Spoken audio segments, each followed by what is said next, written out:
It won't be long until Oklahoma ranchers will be out in the hay fields putting up those big round bales that they plan to feed to the cows next fall, winter, and spring. Proper storage of those big round bales can be a real money saver for cow-calf operations all across the country. Folks at the University of Tennessee a few years ago did an interesting study on different methods of storing these big round bales to see which ones gave them the least amount of weight loss of the bales as they were being stored. You see, they put up their hay in June and then reweighed the bales in January when they started feeding the hay. They looked at several different methods of storing these big round bales. They looked at either getting them elevated somehow off the ground. In their case, they used some old tires to set the bales on. They also looked at covering the bales with a tarp to keep rainwater off the top. They looked at those bales that had net wrap on them.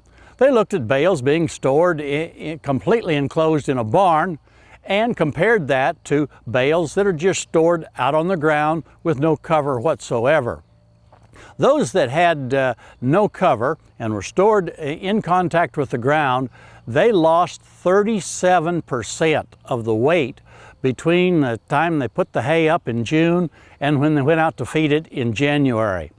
Now, elevating the bales reduced that weight loss to 29%, which was identical to the loss they had if they left the hay bales on the ground but then covered them with a tarp.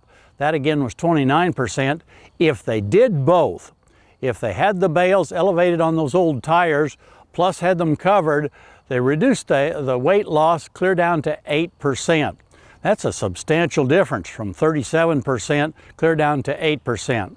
The bales that just had net wrap and didn't have any help in terms of underneath or above lost still about 19% of their weight loss. So that gives you an idea. Here in Oklahoma, we may have slightly lower annual rainfall than what the folks in Tennessee experience year to year. Estimates for Oklahoma conditions during that same time frame, say June to January, would indicate that we should expect about half as much weight loss in our drier climate than what they experience. But still, losing 20% of the hay that we're putting up every year can be pretty expensive if we just put them on the ground and have no cover whatsoever. So we might want to consider this year if we have a capability of putting those hay bales on something like old tires, railroad ties, fence posts. The folks in Florida even looked at crushed rock underneath the hay bales to get them away from that wet soil that causes so much damage to the hay on the bottom of the bale. Hey, we look forward to visiting with you again next week on Sunup's Cow-Calf Corner.